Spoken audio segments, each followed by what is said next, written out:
July 31st.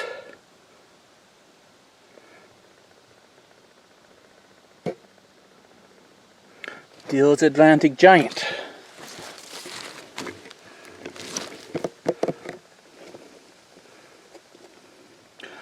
Right on target.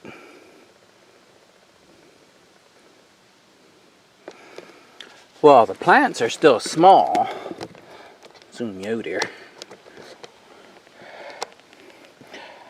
I now have quite the chance of getting a big pumpkin from these plants.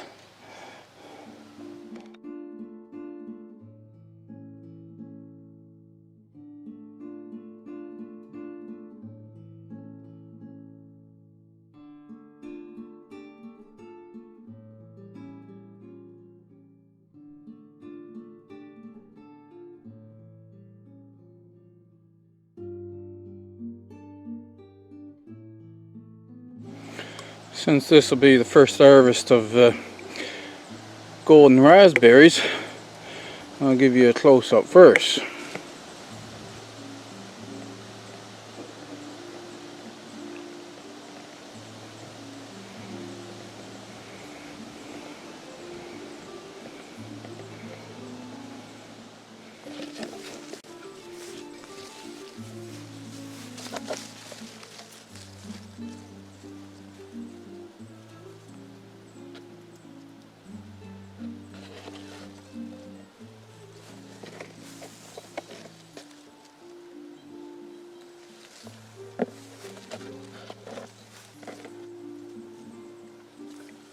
With the golden raspberries, sometimes you'll think that one is ripe, but when you pull on them, it doesn't come away from its shuck very easily.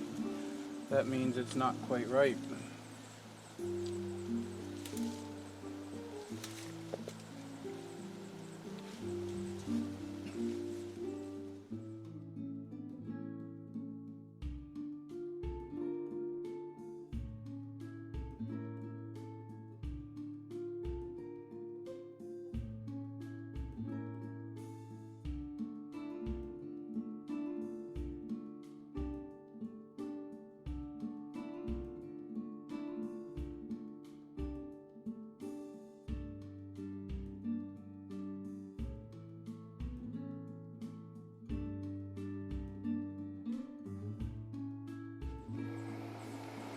Not bad for a first harvest. This is a relatively young patch, and I'll have 2 or 3 harvests from the current canes, and then in fall the new canes will put out a small harvest.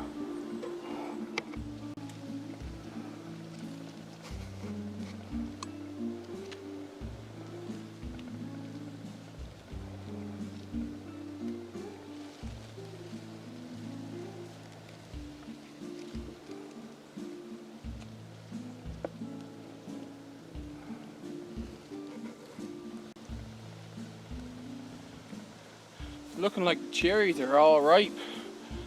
I think I'm going to try to pick them all today.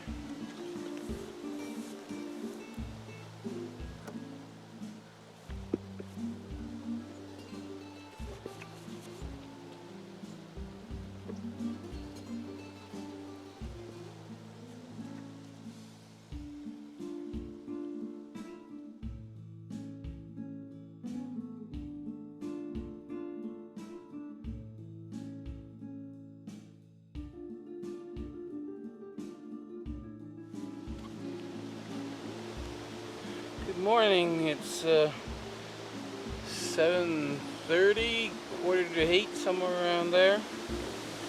It's still a little cool, and the nice thing about growing food in your backyard is that you can go out in the cool of the morning and harvest. The failure last year was that, well, the birds got to these before I did, and I had to go out to the local 4th access road and enduring the heat in the middle of the day, 30 degrees. It just wasn't working. Here, even if you did have to go out in the heat,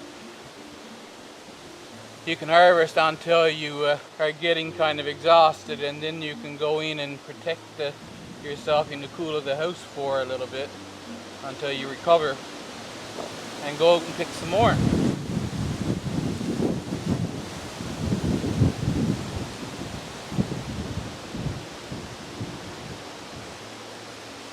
So today I'll be picking blueberries until I get tired of it.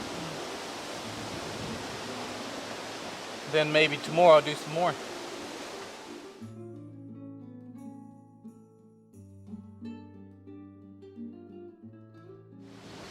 I think I'd like to have that stool. I'm going to try the stool.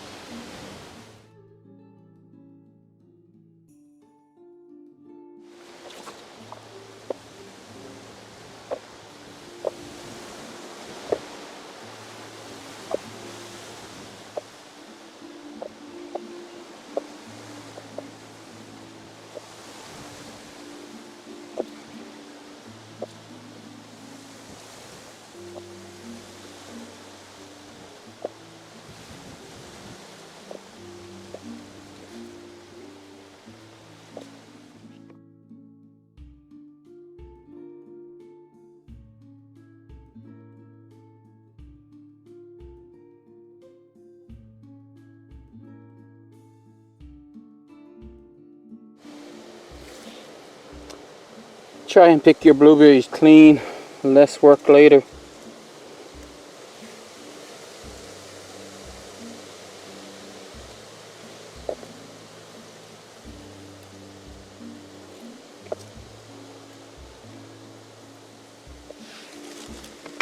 I have an exciting find that I want to tell you about before I forget.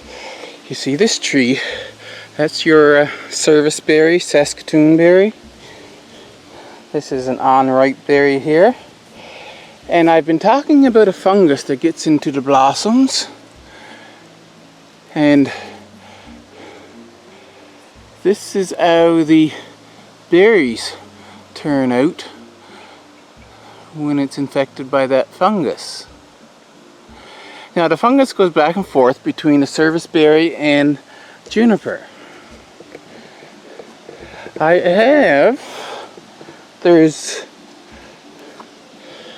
up by the apple tree, so approximately 50 feet from that service berry,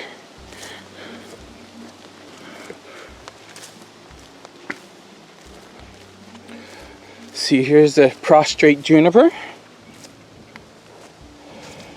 and then once again these trees over here close to the spruce tree, the birds, you see, they eat the berries and then they get into the spruce tree, and of course the berries go through their digestive system and out in their dung, and that's why all of these trees are around here. And some of them are not infected, but here's one up here. So according to the way the wind flows, I guess, and there's some more, being that this one isn't infected, I might get the occasional berry off this one, but I want to show you something else. Now we're coming up, we're by the hen house. The closest juniper to here is about 100 feet up that way, and I noticed right here we have a little service berry bush growing here, and if I scan around, not one of the berries are infected. And what you do, see this one here, he was ripened and he's just gone overripe now. Just check them, they're a little squishy and then they're ripe.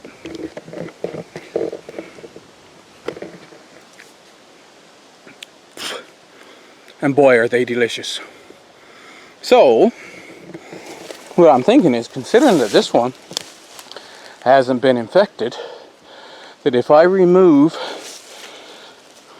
basically just 2 juniper, there's one up there for the service berry bushes that are there, and the one over by the apple tree for the service berry bushes that are on that cliff.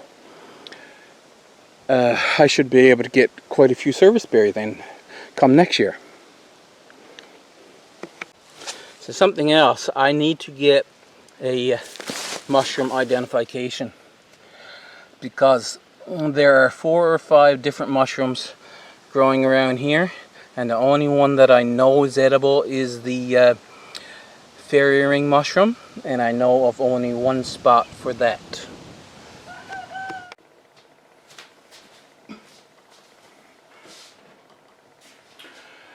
So now I have a gallon ice cream container full of blueberries.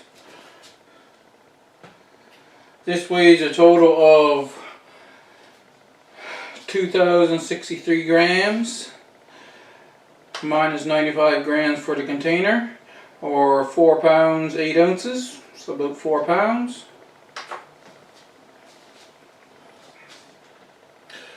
I'm bottling these berries.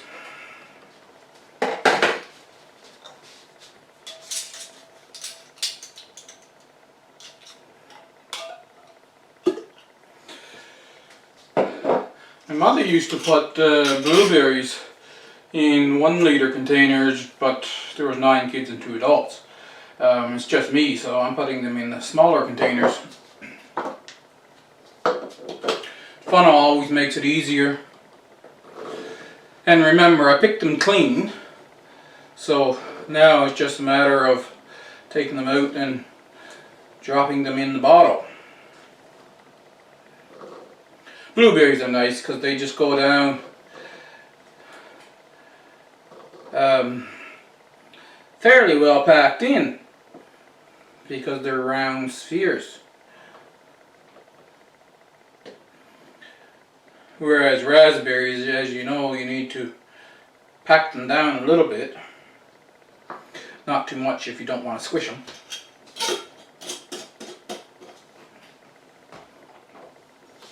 My canner takes 7 bottles. So I want to fill up 7 bottles with blueberries. I might freeze some too, because I do like frozen fruit once in a while.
That's what happens when you don't use the funnel.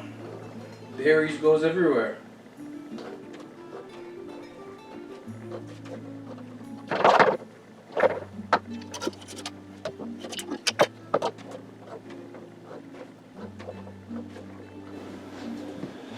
Now, as I said, I was going to put a light syrup in here.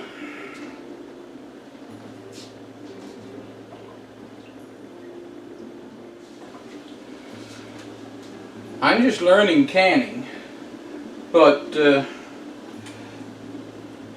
I am learning some stuff that might not be told you with the more seasoned canner, just because when we get used to something we forget information, of course. And cold packing, I've been losing produce because the seal would let go. And what I found out, you see, I was putting the material up to here, and that's not an inch. it needs to be at least 1 inch below the rim of your jar. This funnel, when I set it on a regular mouth jar, it goes down 1 inch into the bottle. So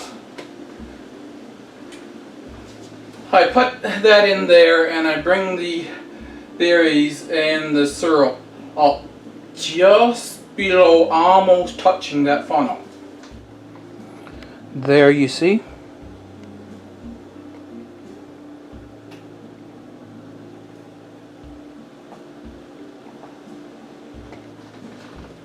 And then I know I got it the right height.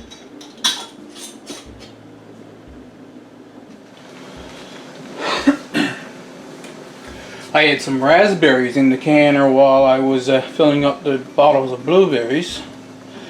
The other mistake I was making, when you take these up, there's some water on top here, and I was pouring the water off, which meant of course I tipped the bottle. Either way, if you put too much in or you tip the bottle, you risk some material siphoning out and getting in between the seal and your rim. And so that was 2 major mistakes I was making. I'll set this back now.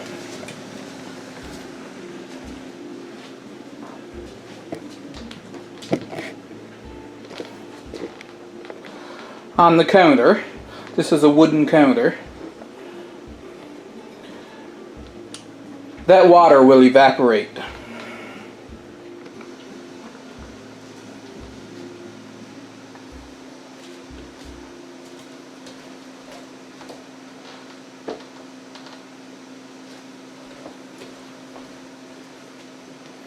And I'll put the blueberries in.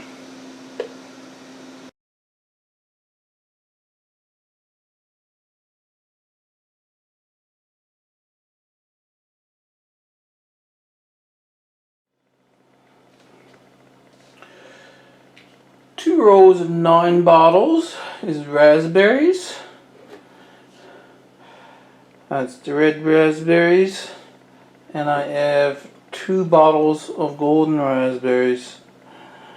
There's many more raspberries out there to come. I could probably do that 3 times over or more by the time growing season's over, that is. 2 rows of 7 bottles of cherries.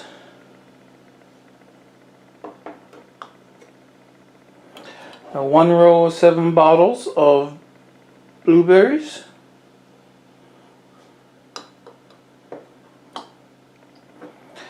And this is what the currants looked like when I got them done.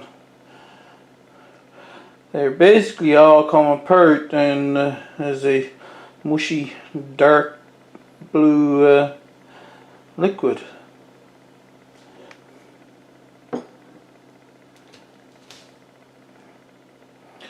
The white currants I have frozen now. I don't know exactly how I'm going to process them yet.